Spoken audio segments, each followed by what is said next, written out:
श्यामू नाम का एक आदमी था जो कि एक बैंड बाजे के समूह में काम करता था। वो अपने साथियों के साथ ढोल और नगाड़े बजाया करता था। उसका काम बहुत अच्छा चल रहा था और उसका मालिक भी उसके काम से काफी खुश था। लेकिन उसकी किस्मत में तो कुछ और ही होना लिखा हुआ था। एक दिन जब वो देर रात को काम से वापस लौट रहा था तो उसे रास्ते में कुछ लुटेरे मिल गए। अरे ओ ढोल नगाड़े वाले, जरा यहीं ठहर जा, वरना तेरे लिए अच्छा नहीं होगा। अरे अरे, कौन हो तुम लोग और तुम लोग मुझे क्यों रोक रहे हो? मैंने क्या किया? अंधा है क्या तू? तुझे दिखाई नहीं दे रहा क्या कि हम लुटेरे हैं? जो हमसे पूछ रहा है कौन है हम? अब चल, तेरे पास जो कुछ भी हो हमें जल्दी से दे दे।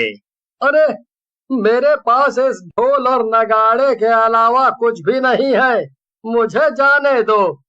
लगता है यह सीधे तरीके से नहीं मानेगा। इसे पकड़ो और मारना शुरू करो। तीनों लुटेरे श्यामू को पकड़ लेते हैं और उसकी पिटाई करने लगते हैं। लेकिन श्यामू के पास से बस कुछ चिल्लर पैसे ही मिलते हैं। अरे, ये तो सच में बहुत बड़ा फकीर मालूम होता है। अब क्या करें? इसे तो हमने मुफ्त में ही पीट दिया। अब अगर इसके ऊपर हमने इतनी मेहनत की है तो ऐसे बेकार थोड़ी जाने देंगे। इसके ये ढोल नगाड़े हैं ना, यही लूट लेते हैं। चोर बाजार में इसकी अच्छी कीमत मिल जाएगी। नहीं नहीं, ऐसा मत करना। ये ढोल नगाड़े ही मेरा पहला प्यार है और उससे भी बड़ी बात ये है कि मैं इनका अपनी जान से भी ज्यादा ख्याल रखता हूँ। मेरा दुनिया में कोई भी नहीं है, इन्हें मुझसे मत छीनो, मैं इनके बिना मर जाऊंगा। हो। तो तुम इनका अपनी जान से भी ज्यादा ख्याल रखते हो। अब क्या कर सकते हैं? हम लोग तो इन्हें छीन कर ले जा रहे हैं।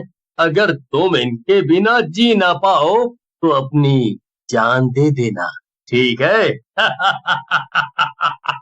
लेकिन श्यामू को गुस्सा आ जाता है और वो लुटेरों से अपना ढोल वापस छीनने की कोशिश करने लगता है। तभी उनके बीच में हाथापाई हो जाती है और एक लुटेरा श्यामू को चाकू मार देता है। चाकू लगने से श्यामू वहीं पर गिर जाता है। तीनों लुटेरे वहां से दुम दबाकर भाग खड़े होते हैं। वहीं दूसरी तरफ श्यामू मर जाता है और एक डरावने भूत में बदल जाता है। ये सब क्या हो गया? मैं तो एक भद्दे से भूत में बदल गया हूँ। अब क्या होगा? नहीं नहीं, कुछ भी हो जाए, मैं अपना ढोल नगाड़े बजाने का काम बंद नहीं कर सकता हूँ। ये मेरा पहला और अब तो आखिरी प्यार है। मुझे जिंदगी ने धोखा दे दिया है, लेकिन मैं अपने ढोल को धोखा कभी नहीं दूंगा। श्यामू के भूत ने ये तय कर लिया कि वो मरने के बाद भी ढोल बजाना नहीं छोड़ेगा। अगले दिन वो रोज की तरह सुबह सुबह अपना ढोल लेकर बाकी बैंड वालों के पास पहुंच गया। एक भूत को आते देखकर सभी लोग डरकर यहाँ से वहां भागने लगे। गुज्जू बैंड का मुखिया था। वो हिम्मत करके भूत के सामने आया और बोला, कौन हो तुम हैं और यहाँ कहाँ बढ़े चले आ रहे हो? क्या मैं भूत बनने के बाद इतना बदल गया हूँ कि तुम मुझे पहचान नहीं रहे गुज्जू भाई? अरे ध्यान से देखो मुझे, मैंने तुम्हारे साथ 5 साल काम किया है, ऐसे कैसे तुम मुझे नहीं पहचान रहे हो? क्या? श्यामू, क्या ये वाकई में तुम हो? बिल्कुल ठीक पहचाना गुज्जू भाई तुमने, ये मैं ही हूँ, श्यामू, आप सभी का प्यारा ढोल नगाड़े बजाने वाला श्यामू। फिर भूत अपने साथ हुई पूरी कहानी गुज्जू और वहां खड़े सभी। अब क्या बताऊं, दुखी तो मैं भी बहुत ज्यादा हूँ, लेकिन खैर अब कर भी क्या सकते हैं। ये तो ऊपर वाले की मर्जी थी और उसकी मर्जी के आगे किसकी चलती है। लेकिन कुछ भी हो जाए, मैं अपने काम से पीछे नहीं हटूंगा। मैं अभी भी पूरी ईमानदारी से अपना ढोल नगाड़ा बजाता रहूंगा। भूत की बात सुनकर वहां खड़े सभी लोग दंग रह जाते हैं। क्या? ये तुम क्या कह रहे हो श्यामू?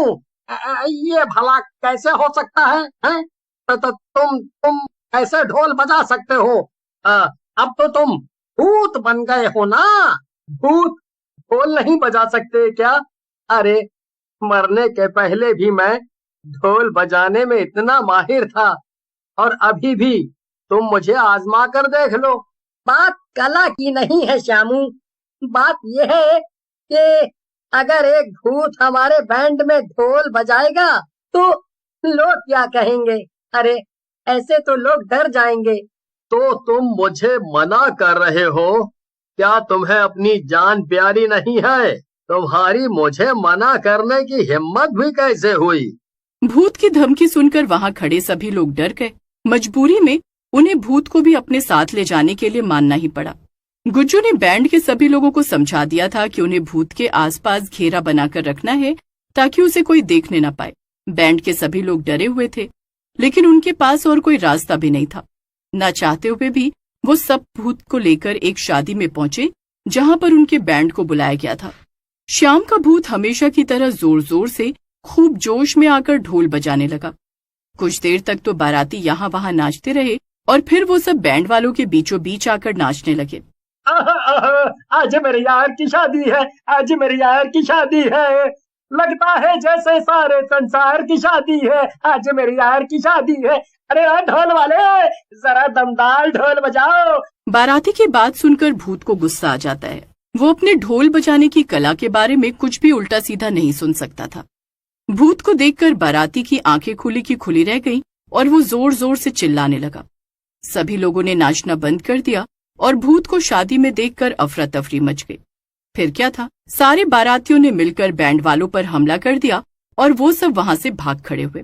मैंने तुमसे मना किया था श्यामू कि बस चुपचाप ढोल बजाते रहना, लेकिन तुमने मेरी एक नहीं मानी। तुम्हें क्या जरूरत थी उस बाराती से भिड़ने की? अरे, ये क्या, सुबह सुबह इतने सारे लोग भला यहाँ क्यों आए हैं? तो तुम ही गुज्जू हो? जी, मैं ही गुज्जू हूँ।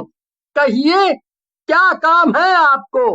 तो वो तुम्हारा ही बैंड है ना, जिसमें एक भूत ढोल बजाता है? जी हाँ, मेरा ही बैंड है, लेकिन आप सब पहले मेरी बात तो सुन लीजिए ना। मैं बहुत मजबूर था।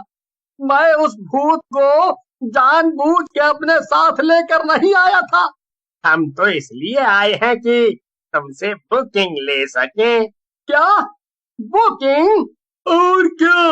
अरे, सारे शहर के लोग बड़े हैरान हैं कि तुम्हारे बैंड में एक भूत ढोल बजाता है। सभी लोग चाहते हैं कि तुम ही उनकी शादियों में आकर बैंड बाजा बजाओ। उस आदमी की बात सुनकर गुज्जू हैरान हो जाता है। गुज्जू ये सब सुनकर बहुत खुश हो जाता है। उसकी सारी चिंताएं मानो एक पल में ही दूर हो गई। वो खुशी खुशी लोगों से बुकिंग करने लगता है और साथ में सबसे एडवांस भी लेता है। आज उसे महीने भर का फायदा एक दिन में हो गया था। ये तो कमाल ही हो गया। और वैसे ये तो होना ही था, मैं इतना अच्छा ढोल जो बजाता हूँ। बिल्कुल बिल्कुल श्यामू, और अब तो तुम्हें बहुत ढोल बजाना है। हम पूरे महीने के लिए बुक हो गए हैं। हाँ, क्यों नहीं, मैं तो एकदम तैयार हूँ। मैं तो बिना थके लगातार कई महीनों और सालों तक भी ढोल बजा सकता हूँ। फिर क्या था, श्यामू भूत ढोल बजाने वाला पूरे इलाके में मशहूर हो गया और इससे गुज्जू का भी बहुत फायदा हुआ।